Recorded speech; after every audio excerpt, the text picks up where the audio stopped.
बहुत पुरानी बात है। एक समय की बात है जब धरती पर ज्ञान और रहस्य की खोज अपने चरम पर थी। एक बहुत ज्ञानी ऋषि थे जिनका नाम व्यास था। वे अपने समय के सबसे बुद्धिमान और सम्मानित ऋषियों में से एक थे। व्यास, उन्हें एक दिव्य दृष्टि मिली। उन्होंने भविष्य देखा। उन्होंने एक महायुद्ध देखा।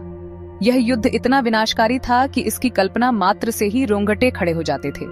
यह युद्ध सब कुछ तबाह कर देगा। हर जगह विनाश और तबाही का मंजर होगा। कोई भी इस युद्ध के प्रभाव से अछूता नहीं रहेगा। व्यास को पता था कि उन्हें इस युद्ध की कहानी महाभारत लिखनी है। यह एक महाकाव्य होगा जो आने वाली पीढ़ियों को सिखाएगा। यह भाइयों की लड़ाई की कहानी थी। एक ऐसी लड़ाई जो परिवारों को तोड़ देगी और रिश्तों को बर्बाद कर देगी। सही और गलत की कहानी। यह न्याय और अन्याय के बीच की लड़ाई थी, जिसमें हर किसी को अपने पक्ष का चुनाव करना था। एक ऐसी कहानी जिससे हर कोई सीख सके। लेकिन एक समस्या थी। व्यास को यह कहानी लिखने के लिए एक योग्य लेखक की आवश्यकता थी। व्यास को कोई ऐसा चाहिए था जो इसे लिख सके। कोई ऐसा जो उनकी सोच जितनी तेजी से लिख सके। कोई ऐसा जो उनकी सोच जितनी तेजी से लिख सके। कोई ऐसा जो उनकी दृष्टि की गहराई को समझ सके। कोई ऐसा जो उनकी दृष्टि की गहराई को समझ सके। उन्होंने हर जगह खोजा, लेकिन उन्हें कोई नहीं मिला। वे चिंतित हो गए, लेकिन उन्हें कोई नहीं मिला। वे चिंतित हो गए। उन्हें पता था कि समय कम है। अगर वे जल्द ही किसी को नहीं ढूंढ पाए तो यह महाकाव्य कभी नहीं लिखा जा सकेगा। उन्हें पता था कि समय कम है। हर पल कीमती था और हर क्षण उन्हें और अधिक चिंतित कर रहा था। क्या वे सही व्यक्ति को ढूंढ पाएंगे? क्या महाभारत की कहानी लिखी जा सकेगी? यह एक ऐसा सवाल था जो व्यास को लगातार परेशान कर रहा था। एक दिन व्यास सरस्वती नदी के किनारे ध्यान कर रहे थे। उन्होंने ब्रह्मा जी से मदद मांगी। अचानक एक तेज रोशनी से आसमान भर गया। भगवान ब्रह्मा व्यास के सामने प्रकट हुए। ब्रह्मा जी मुस्कुराए और बोले, मैंने तुम्हारी प्रार्थना सुनी है व्यास। मुझे पता है कि कौन तुम्हारी मदद कर सकता है। वह मेरा पुत्र गणेश है। वह बुद्धिमान और बलवान है। वह तुम्हारे महाकाव्य के लिए एकदम सही लेखक होगा। व्यास बहुत खुश हुए। वे गणेश को जानते थे। गणेश विघ्नहर्ता थे, बुद्धि के देवता। व्यास गणेश के पास गए और उन्हें महाभारत के बारे में बताया। उन्होंने इसे लिखने के महत्व को समझाया। गणेश जी ने ध्यान से सुना। वे पूरी तरह से एकाग्र थे, हर शब्द को आत्मसात कर रहे थे। वे व्यास के काम के महत्व को समझ गए। ये कोई साधारण कार्य नहीं था, बल्कि एक महान महाकाव्य की रचना थी। वे लेखक बनने के लिए तैयार हो गए, लेकिन उनकी एक शर्त थी। ये शर्त उनके समर्पण और दृढ़ता को दर्शाती थी। गणेश जी ने कहा, मैं आप जो कुछ भी कहेंगे व्यास उसे लिखूंगा, लेकिन इसमें एक शर्त है। लेकिन मैं लिखना बंद नहीं करूंगा। यह एक चुनौती थी जो व्यास जी को स्वीकार करनी थी। आपको बिना रुके बोलना होगा। गणेश जी की आवाज में एक दृढ़ता थी जो उनके संकल्प को दर्शाती थी। अगर मैं लिखना बंद कर दूंगा तो हमेशा के लिए बंद कर दूंगा। व्यास जी चौंक गए। यह एक कठिन शर्त थी। यह एक मुश्किल शर्त थी, लेकिन व्यास जी ने हार नहीं मानी।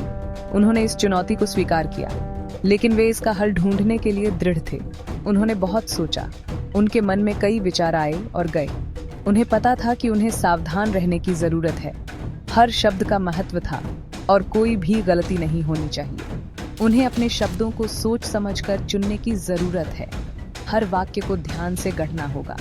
उन्हें यह सुनिश्चित करने की जरूरत है कि हर शब्द मायने रखता हो। इस प्रकार व्यास जी ने अपनी योजना बनाई और गणेश जी के साथ इस महान कार्य को शुरू किया।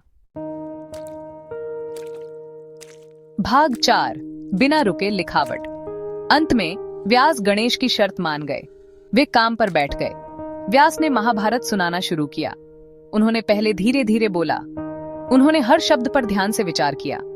गणेश जी ने अपनी कलम से सब कुछ लिखा। जैसे ही व्यास बोलते, गणेश की कलम पत्तों पर चलती रहती। वे लिखते गए, कभी रुके नहीं।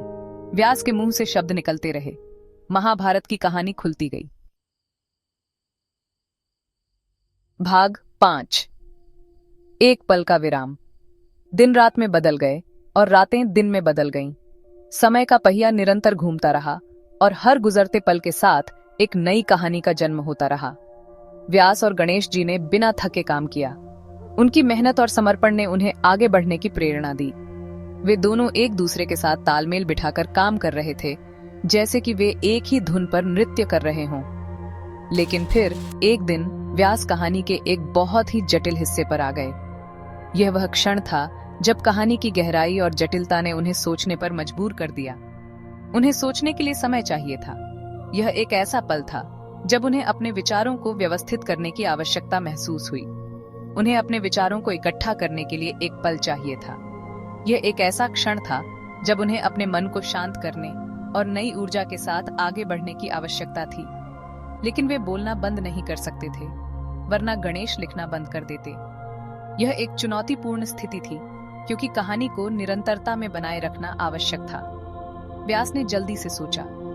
उनके मन में विचारों का तूफान चल रहा था और उन्हें एक त्वरित निर्णय लेना था। उन्होंने एक बहुत ही कठिन श्लोक सुनाने का फैसला किया।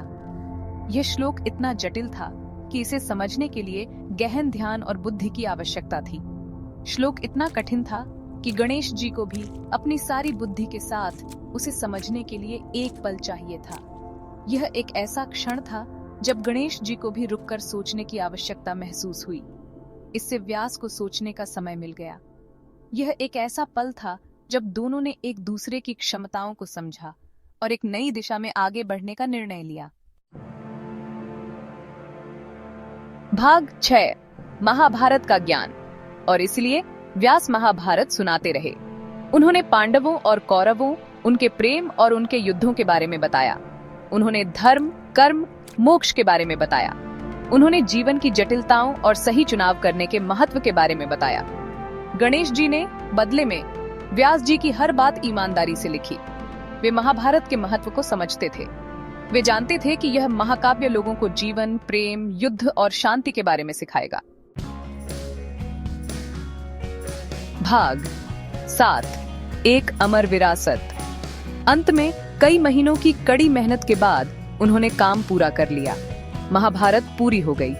व्यास और गणेश के अनोखे सहयोग के कारण यह महाकाव्य भारतीय संस्कृति की आधारशिला बन गया। यह एक ऐसी कहानी है जिसे पीढ़ियों से सुनाया और दोहराया जाता रहा है। यह एक ऐसी कहानी है जो हमें मानवीय स्थिति के बारे में सिखाती रहती है।